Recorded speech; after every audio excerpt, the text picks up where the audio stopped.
गुरुर्ब्रह्मा गुरुर्विष्णु गुरुर्देवो महेश्वरः गुरु साक्षात् परं ब्रह्म तस्मै श्री गुरुवे नमः।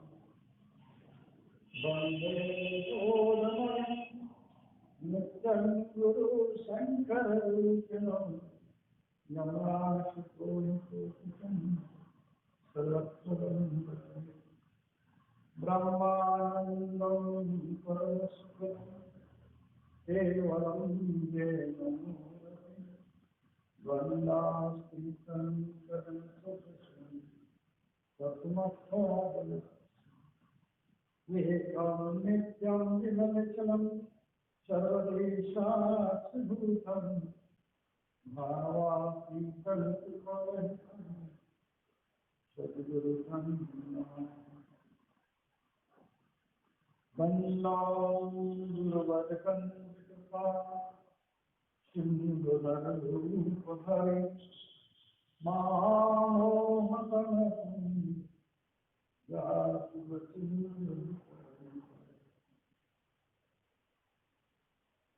मैं अपराधी जन्मता न किसी भराधिका तुम दाता दुख भंजना मेरी करो हे मुगले विनती करो लाते आवत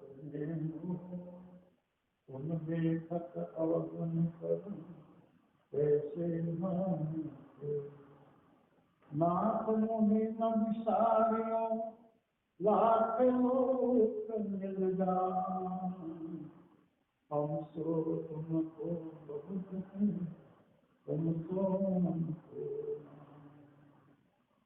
भक्ति रानी गुरुदेव मंदिर और नहीं कछु निष्ठिन चरण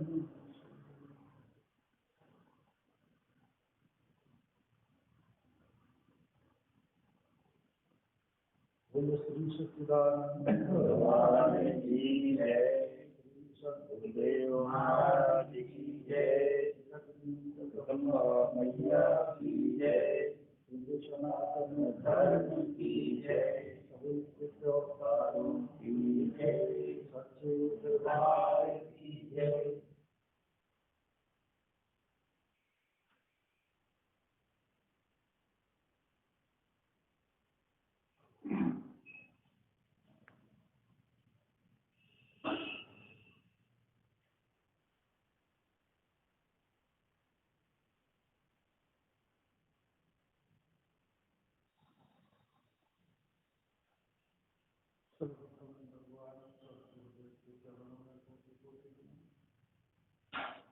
पाकिस्तान जहाँ तक इस माइक की आवाज सुनने में सहूलत करें और सभी करने की सुनते जैसा कि आप सबको विदित हैं प्रत्येक परिवार को धर्म कथा करता है।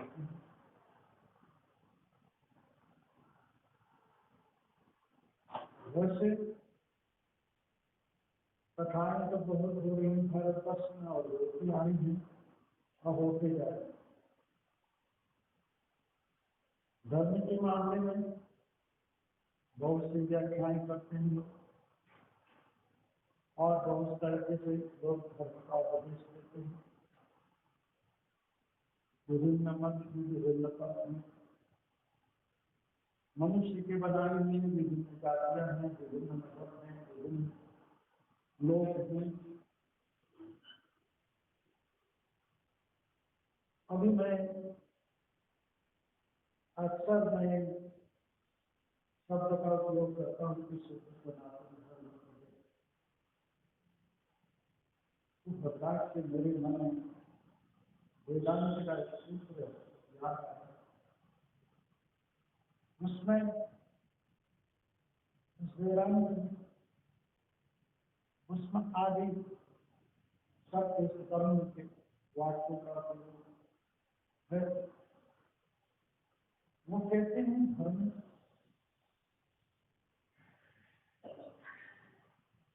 न तो शुद्ध शब्द में तो सनातन है, न आर्य है, न सिख है, न जैन है, न इस्लाम है,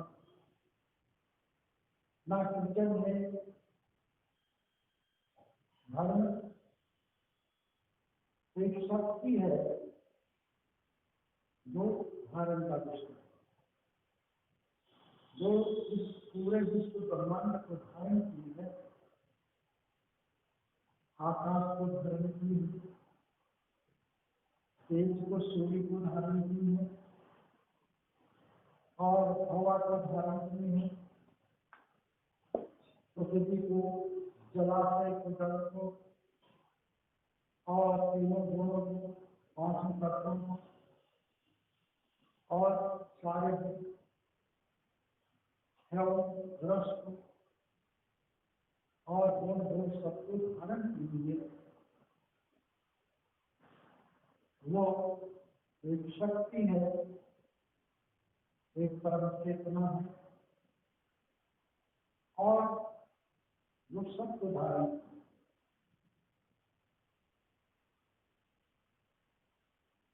और हम उसको नहीं जानते हैं, मनुष्य मानव जाति उसको भूल गया है, जिसको भगवान श्री कृष्ण निकाल के ज्ञान ने कल्प के आदमी सूर्य को दिया। सूर्य ने अपने पुत्र मनु को दिया, मनु ने अपने सुल्तान चाकू को दिया। राय ज्ञान रात सुना, अमृत सुना है, कानों जाति मार तो ज्ञान को दिया। वह सबके बधाई में लुप्त हो गया, उससे लोग अपने आप को अलग कर दिए, फिर अपने मन से धर्म बने। और वही ज्ञान अर्जुन आज तुमको समझा। तो जब अर्जुन को वह ज्ञान समझाया गया, उस ज्ञान में दृष्टि खोली तो अर्जुन विचार कि संपूर्ण ब्रह्मांड, हजारों हिमालय, हजारों समुद्र करते, हजारों पृथ्वी, हजारों ब्रह्मांड एक शक्ति के अंदर, कृष्ण तत्व के अंदर धारण, उसके अंदर विद्यमान सारे दानव जाति, सारे मानव जाति, संपूर्ण शक्ति के अंदर धारण किए हुए सब उसके अंदर। और हजारों बार ये संसार उसके अंदर रूप धारण करना है, हजारों बार उसमें लीन हो जाए। जब अर्जुन ने सब कुछ देखा, अब अर्जुन अचंभे में पड़ गया, ये विश्व में देवकी के गर्भ से जन्म हुए व्यक्ति को जो मैंने देखा कि वह सत्य है, इस व्यक्ति ने जो मेरे अंदर मुझको दिखाया वह सत्य। सत्य है तो क्या है? कौन सा जादू मेरे ऊपर हुआ? इस व्यक्ति को मैं अपने सामने देख रहा हूं, मेरे सामने इसका रूप धारण किया उसने, मेरे सामने इस शरीर का नाम रखा गया, और महर्षि गर्ग ने इस शरीर का नामकरण किया, कुलगुरु ने इसका नाम कृष्ण रखा। यह सत्य है कि जो मैं देख रहा हूं अपने अंदर, जो मैंने अनुभव किया वो सत्य। वह असंतोष में पड़ गया और भ्रम में पड़ गया, और वो भगवान कृष्ण उस रूप से जो रूप धारण करके सामने आया, कि संपूर्ण शक्ति को अपने अंदर धारण करके सामने दिखा, उससे निवेदन करते हैं कि प्रभु इसको आप अपने अंदर बनाए,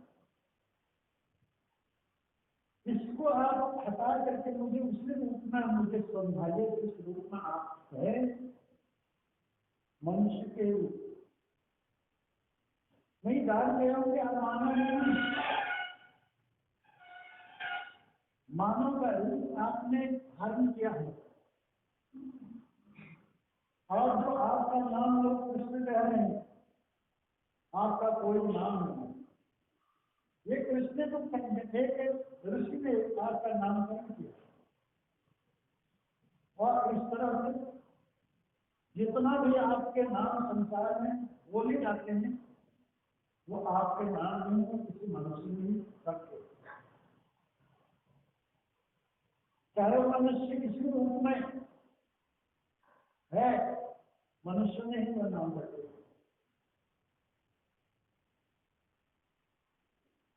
चाहे वो ऋषियों के रूप में, तो चाहे वो कोई के रूप में, तो चाहे फूल के रूप में, इस सारे नाम उन्होंने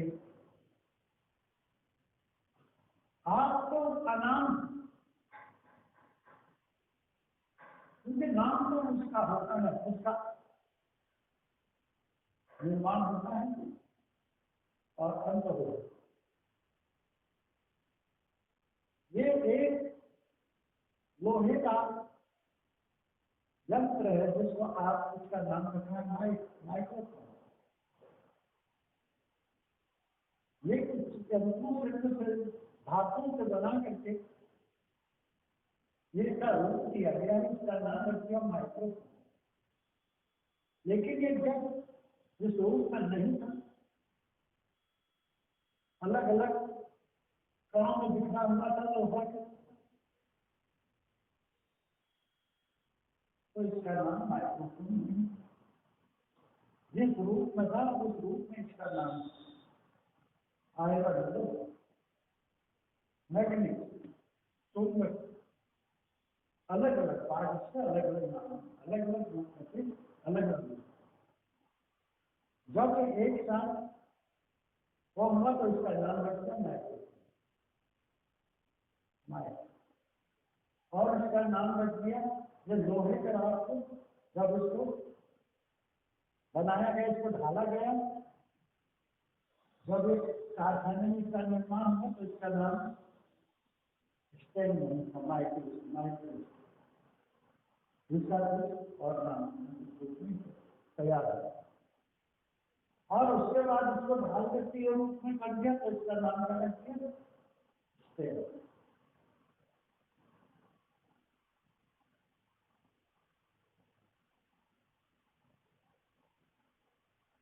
ये हारमोनियम रखा है,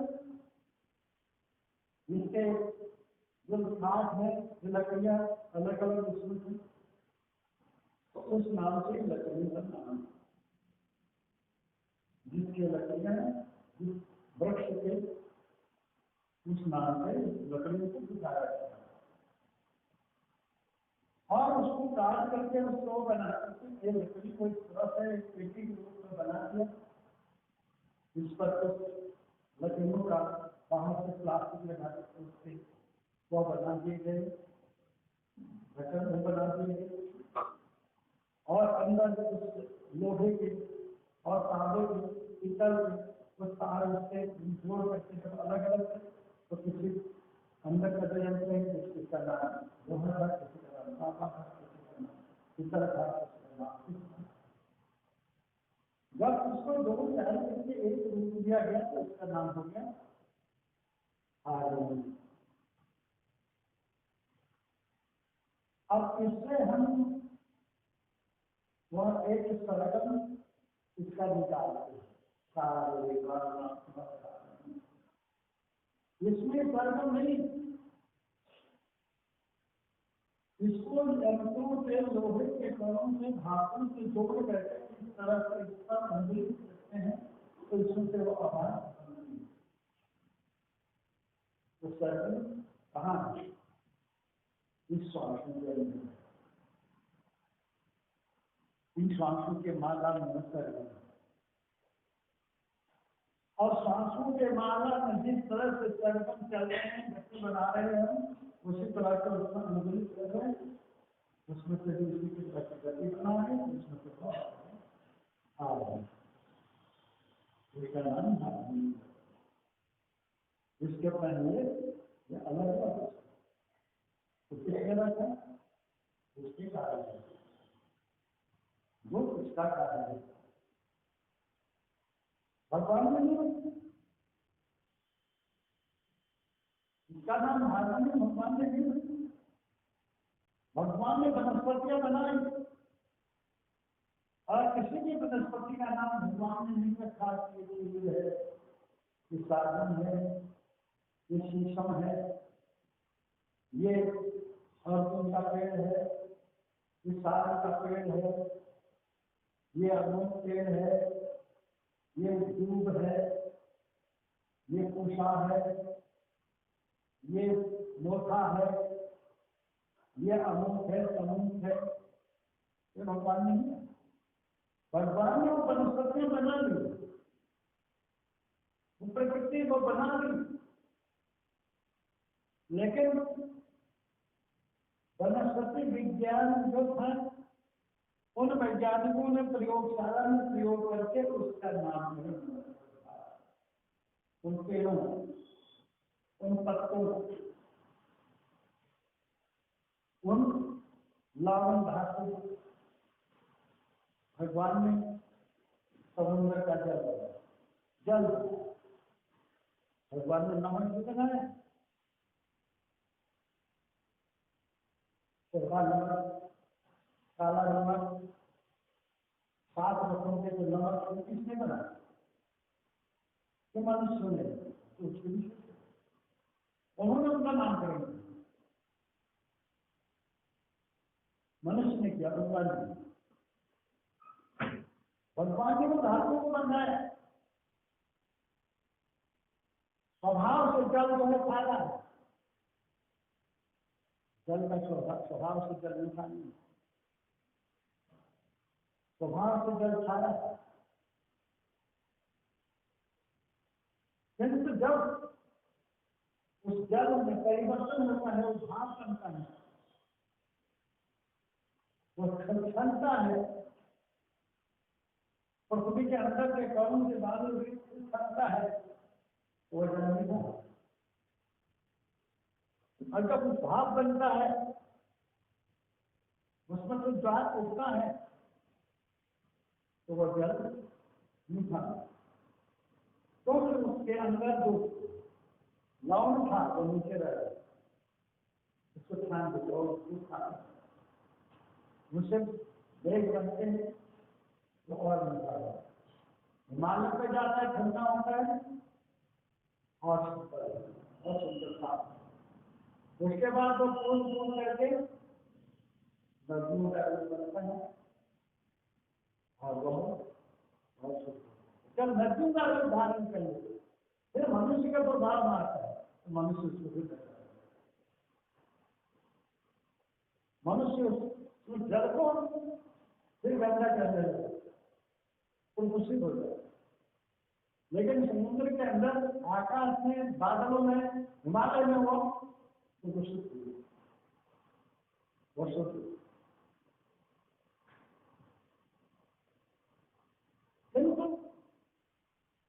उसके बाद वो बूंद जो भाप बन करके ऊपर उठा, बादलों के रूप में परिवर्तित हुआ, उसके बाद जल के रूप में परिवर्तित हुआ, उसके बाद हिमालय में हिमशिखरों के रूप में परिवर्तित हुआ, जमा वहां से नदियों के फूट फूट करके पिघला और फिर नदी के रूप में परिवर्तित सीधा हुआ। उसका लक्ष्य ही एक ही है, अनेक नहीं है,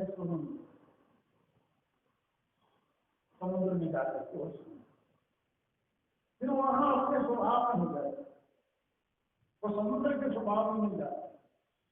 जब वो नदी के रूप में था तो वो मीठा था, जब वो भाप बना तो वो परिवर्तन हो गया, फिर बादल बना और परिवर्तन हो गया, जल के बूंदे बनी वो एकदम शुद्ध हो गए, मनुष्य के योग्य हो गए, प्यास मिटाने के योग्य हो गए, प्यास बढ़ाने के योग्य ना, नहाने के योग्य हो गया, कपड़ा धोने के योग्य हो गया, जल पेड़ पौधों को प्रकृति को सिंचने योग्य हो गया।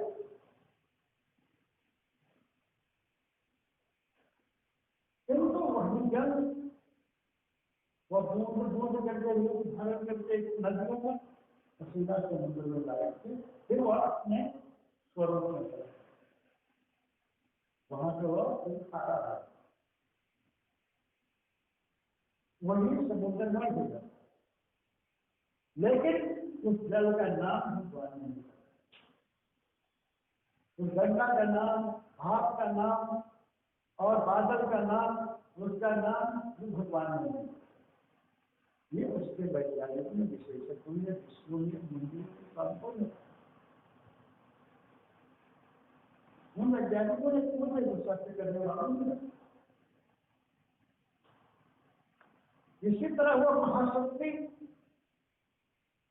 वह अव्यक्त शक्ति, अद्वितीय शक्ति, सच्चिदानंद स्वरूप, जो संपूर्ण विश्व ब्रह्मांड को धारण करता है,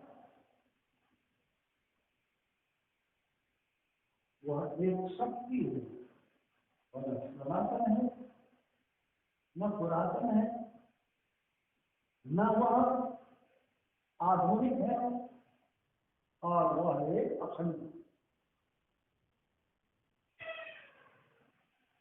जो अखंड है वह अनाथ, अगोचर है, अव्यक्त है, चराचर है। क्या कर्म में एक ही है समाधि, इसका नाम है, उसका नाम नहीं, लेकिन लोगों ने उसको समझने के लिए, ऋषियों ने, मुनियों ने उसको समझने के लिए, उसका अभ्यास करने के लिए, उस अव्यक्त को अपने अव्यक्त स्वभाव में प्रकट करने के लिए उसका कुछ संकेत, भाववाचक, तत्ववाचक कुछ संकेत किया। इस तरह से वो इस तरह से वह है, ये नहीं, और इस तरह से वो है, और उसको समझने के लिए, उसको जानने के लिए, उसका अनुभव करने के लिए इस तरह से करना। जिस तरह से उस लोगों ने, जिसने जाना, उसने कहा इस तरह से वो, ये नहीं अनुभव गम्य है, कहने के योग्य नहीं। जैसे गोभी को गुड़ खिला दो, उसके बाद खाता नहीं, पानी काम नहीं करती, पानी में जो उसका शब्द रूप बनाने की जो शक्ति है वो फेल है। आप उसको आप मीठा खिला दो, गुड़ खिला दो, वो जब पूछो कितना मीठा है, आप व्यक्त कर सकता है, लेकिन अनुभव कर सकता है, और भाव को प्रदर्शित कर सकता है, बहुत है।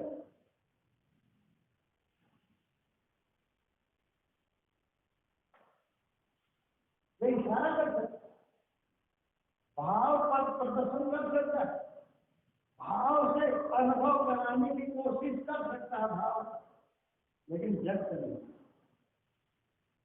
तो उसका आनंद लेना, वो अनुभव आनंद करना, वह व्यक्त नहीं कर सकता, वहां भाव प्रदर्शन करना। इसी तरह ऋषियों ने वेदांत में कहा कि ईश्वर अनुभव गम्य है, वो धर्म अनुभव गम्य है, वो व्यक्त नहीं। अनमिल आकर अर्थ में जाति भये प्रकट महेश, भगवान शिव जी ने अपने हृदय में उसको प्रकट, तो जब भगवान शिव जी ने अपने हृदय में प्रकट किया तो सारे मानव जाति के हृदय में प्रकट हो गया। भगवान शिव जी के बाहर नहीं, उनके अंदर प्रकट हुआ, और उसके बाद शिव के अंदर, उसके बाद मनु के अंदर, ठाकुर के अंदर। उसके बाद ऋषि के अंदर गर्ग, याज्ञवल्क्य, वेदव्यास, वशिष्ठ, इनके अंदर प्रकट हुआ। सब ऋषि के अंदर सारे 88,000 ऋषियों में जिसके अंदर प्रकट नहीं हुआ। वास्तव सबको मालूम था, ज्ञान सबको मालूम था, क्रियाएं सब करते थे, लेकिन प्रकट नहीं हुआ। प्रकट किसी के अंदर नहीं हुआ, क्योंकि प्रकट होने के लिए क्या चाहिए? उसको प्रकट करने के लिए क्या चाहिए? पैसा नहीं, तंत्र नहीं, मंत्र नहीं, माला नहीं, क्रियाएं नहीं, ना हम वेदांत तत्व, आंख मूदना नहीं, आंख खोलना नहीं, कान मूदना नहीं, कान खोलना नहीं। उसको प्रकट करने के लिए क्या चाहिए?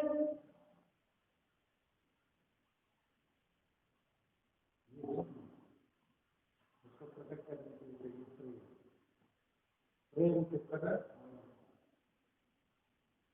उसको प्रकट करने के लिए प्रेम, और प्रेम को प्रकट करने के लिए क्या चाहिए? प्रेम को प्रकट करने के लिए क्या चाहिए? है किसी के पास?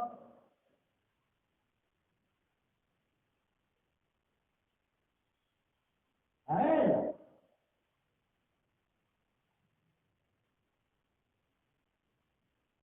प्रेम है सबके अंदर, लेकिन प्रकट नहीं है, छुपा है। लेकिन जिससे वो प्रकट होता है वो नहीं है। उसके खिलाफ उसके शत्रु है। सबके अंदर क्या है? राग। सबके अंदर क्या है? क्रोध। सबके अंदर क्या है? मोह। सबके अंदर क्या है? क्रोध। सबके अंदर क्या है? अभिमान। सबके अंदर क्या है? अहंकार। किससे वो प्रकट नहीं? कैसे हो सकते? जिससे वो नष्ट हो।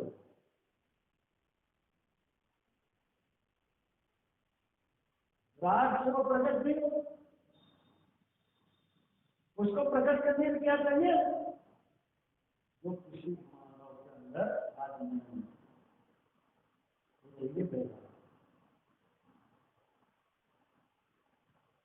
वो चाहिए वैराग्य। उसके अंदर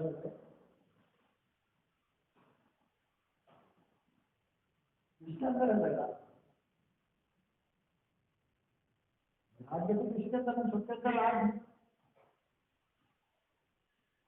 सबके अंदर मन है, प्रेम में उसके अंदर है नहीं, प्रकट कैसे हो? तब प्रकट नहीं होगा तो आप इस संप्रदाय में घूमेंगे, सिद्धांतों में घूमेंगे, मंत्रों में घूमेंगे, हथियों में घूमेंगे, ये करेंगे वो करेंगे, यहाँ ये होता है, वहां होता है, वहां होता है, वहां होता है, चारों ओर आप घूमेंगे। आपके अंदर क्या होता है वहां नहीं, आपको क्या हो रहा है वहां नहीं जा सकते। फिर आप दुनिया में घूमेंगे, यहाँ ये भीड़ है, वहां वो भीड़ है, यहाँ ये नाम है, वहां वो नाम है, यहाँ वो शुद्धि है, वहां वो शुद्धि है, यहाँ वो चमत्कार है, वहां वो चमत्कार है, वहां ये हो रहा है, वहां आकाश में उड़ते हो, आप आकाश में चले जाते हो, वहां देख मिलता है। आपके अंदर क्या हो रहा है वहां नहीं देखिए, वहां नहीं जा सकते, क्योंकि उसकी योग्यता ही नहीं, उसकी योग्यता नहीं है। उसकी योग्यता कहाँ मिलेगी? उसकी योग्यता कहाँ से आएगी? कमाने से, दौलत से, संपत्ति से, शिक्षा से, डिग्रियों से, हवियोग करने से, तर्कयोग करने से, मंत्रयोग करने से, क्रियाओं करने से, आंख मूंदने से, आंख खोलने से, कान मूंदने से, कान खोलने से नहीं। उसकी योग्यता कहाँ से आएगी? जिससे वो प्रकट होता है विश्वास, और उसको उसको तैयार करने के लिए कहाँ से आए किसकी योग्यता? सेवा, सत्संग, दर्शन, प्रचार से ईश्वर, त्याग, संयम से और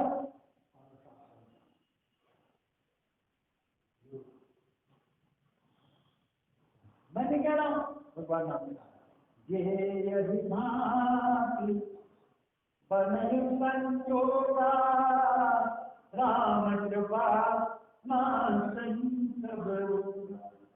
इस प्रकार से सदगुरु वैद्य वचन विश्वासा संयम विषय रघुपति भगति सजीवन श्रद्धानम पूरी यही विधि भल ही पुरोग न साई न कर जतन को नहीं जाने और उपाय नहीं है कोई करे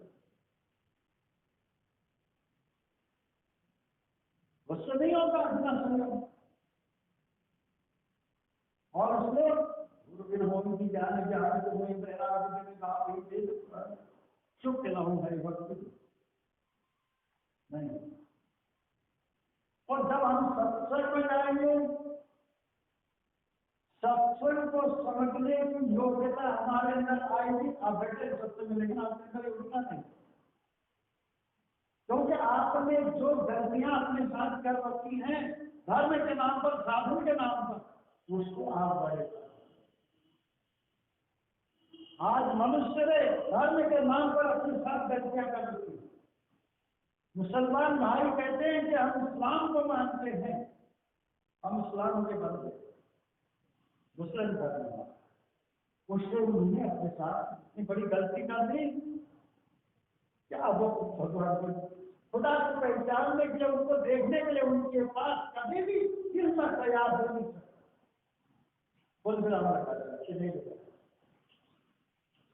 ईसाइयों ने अपने ढंग से अपने अंदर ऐसा प्रतिबंध लगा दिया कि और नहीं कर सकते हैं। 6 दिन तुम कुछ भी करो, संडे के दिन चर्च में जाओ, जो भी तुमने गलतियां की हैं उतना डॉलर लेके जाओ, वहां पर जो फादर बैठे हैं उनको दे दो उतना डॉलर, फादर वहां कैंडल जला दो तो यीशु के नाम, और फादर प्रार्थना करेगा और तुम्हारे सारे काम गुनाह तुम गॉड को देख सकते हो। उन्होंने अपने अंदर ईसाइयों ने एकदम पहाड़ खड़ा कर दिया, तो देखा अपने ऊपर प्रतिबंध लगा सत्य है। क्या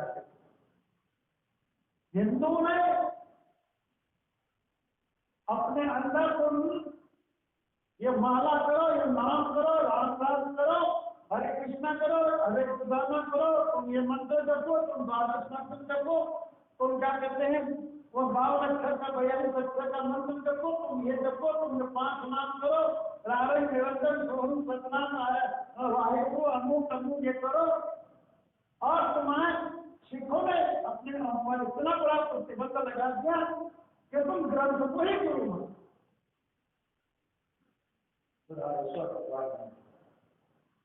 हर अपने पर बहुत बड़ा प्रतिबंध है। अब तुम ईश्वर के योग्य है, ईश्वर नहीं देखा जाता है, कल मरने के बाद करते जाओ। कब्र के मुर्दे जागेंगे, हाजिर नाजिर होंगी, कब्र में वह रूह जागती रहेंगी। जब तक इस शरीर में है वह रूह तब तक जागेगी नहीं, तब तक वो देख नहीं सकती, समझ नहीं सकते, उसको इल्म को हासिल नहीं कर सकते। जब कब्र में जाएंगे तब जाएंगे। जैसा प्रतिबंध लगा दिया तो फिर तुम बैठोगे, जाओ सब कब्र में जाते हो, क्यों लड़ाई झगड़ा कर रहे हो, क्यों बात विवाद कर रहे हो, क्यों बैठे हुए हो, क्यों महल महलाए सब कुछ बना रहे हो, क्यों लड़ाई झगड़ा करो, जाओ कब्र में सब जाग जाओगे तुम्हारी रूह।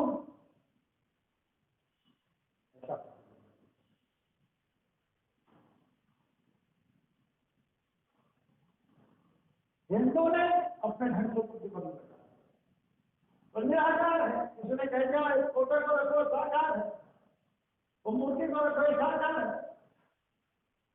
ये नाम जपो, राम नाम जपो, श्री कृष्ण जपो, राधा राधा जपो, अमूल करो कबूल करो। ये किसने बनाया? तुमने, मनुष्य ने। इस तरह के प्रतिबंध बोला कोई नहीं, आजाद कोई नहीं, इंडिपेंडेंट कोई नहीं है, सब गुलाम भी कहीं न कहीं किसी न किसी अज्ञानता के बंधनों से बने गए, मुक्त कोई नहीं। हम आप लोगों ने सोचे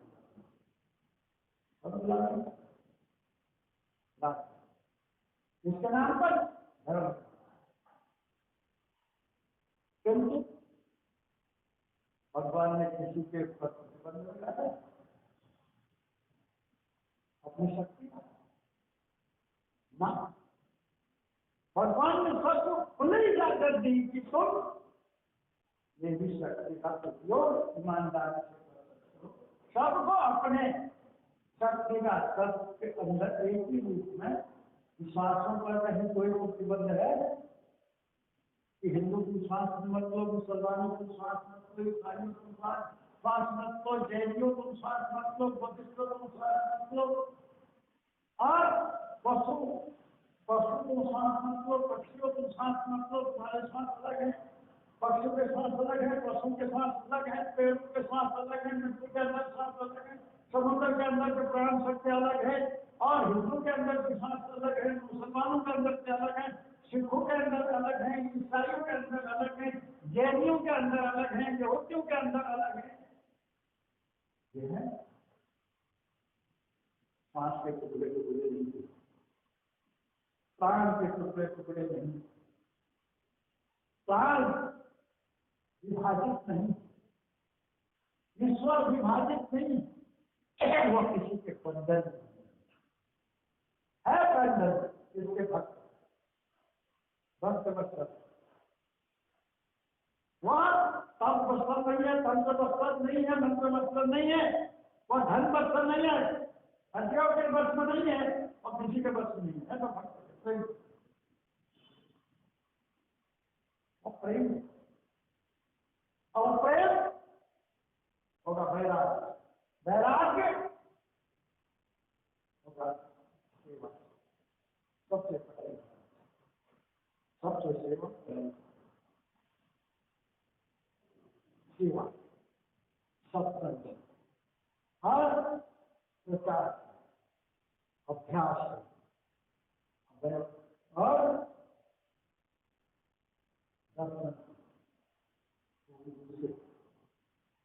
संयम और दया, साहस, शीलता, विश्वास और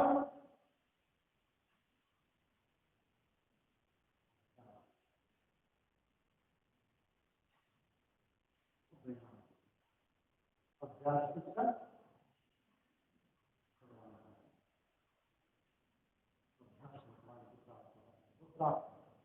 अभ्यास के साथ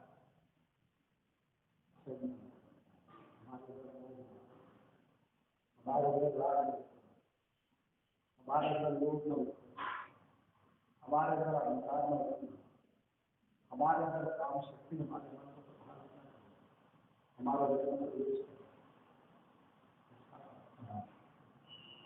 कि हम इससे अपने आप को खुले रखें और निष्काम ईश्वर के जितने भी उससे संबंधित परिवार के नाम से संबंधित जो भी हम कार्य करते हैं, वो सेवा, वो सत्संग, वो दर्शन, वो अभ्यास, वो प्रचार,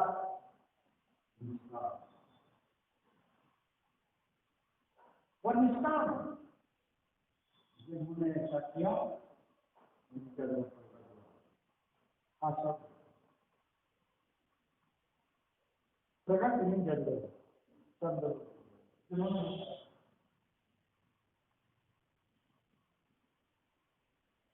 10,000 शिष्य थे, सौंपे होते अगर किसके अंदर में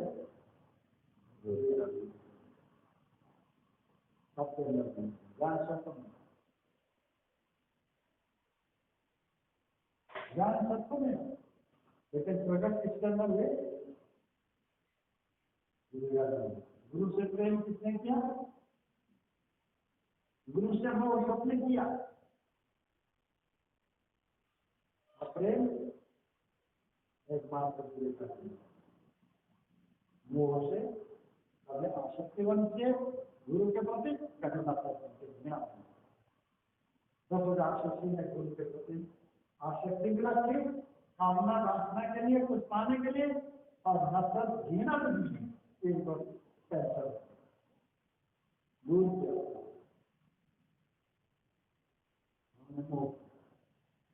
मोह से हम आसक्ति नफरत, आसक्ति नफरत, आसक्ति नफरत होती है, समर्पण।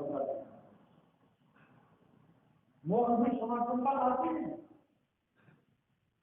किसी के अंदर नहीं आया तो ब्रह्मा के अंदर खुद नहीं। हमारे अंदर क्या है? मोह में समर्पणता आई नहीं, पात्रता आई नहीं, उससे आसक्ति आ, आसक्ति होगी फिर परिवर्तन नहीं होगा, आसक्ति में नफरत, घृणा। अरे भाई देखो, एक आम के दाने को खाने के लिए आपको उससे आसक्ति होती है कि नहीं? अगर उसके अंदर कुछ रिएक्शन हो गया, कुछ भाग उसका सड़ा है, तो उससे आसक्ति होगी, ये ना है।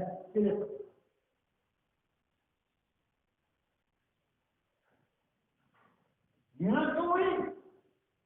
उससे आपकी आसक्ति, उसको भोगने की आसक्ति थी, इसलिए घृणा थी, और उसके योग्य नहीं पाए, उसको तो घृणा कर। गुरु से तुमको सुख भोगने की आसक्ति है, कामना है, वासना है, इससे वालों को नहीं हुआ तो नफरत कर लेते, घृणा दिया है, नफरत दिया है। भगवान से तुम्हारी आसक्ति है, कल्पनाओं से, कल्पनाओं का भगवान बनाए, उससे हमारी आसक्ति है। हमको संतान दे, पुत्र दे, मकान दे, दुकान दे, बीवी दे, बच्चे दे, ये दे, वो दे, और वो नहीं देता तो उससे घृणा, नफरत हो जाए। अगर वो निष्काम होता ना होता, विवेकानंद ने उसको प्राप्त करने के लिए जो निष्काम था, इसलिए गुरु के शारीरिक रूप से उनको न आसक्ति थी, न घृणा, प्रेम, प्रेम हो गया तो वह प्रकट, उनके हृदय में प्रकट। गर्भ ऋषि के अंदर आसक्ति नहीं थी, गौतम ऋषि के अंदर, कांति ऋषि के अंदर, भारद्वाज ऋषि के अंदर, याज्ञवल्क्य ऋषि के अंदर, और क्या कहते हैं वशिष्ठ ऋषि के अंदर, देवव्रत ऋषि के अंदर आसक्ति नहीं थी। अपने अपने गुरु से नफरत, प्रेम क्या, प्रेम उस तरह का प्रकट हो गया, किंतु और सूर्य नहीं हुआ, वे बड़े बड़े तपस्वी थे,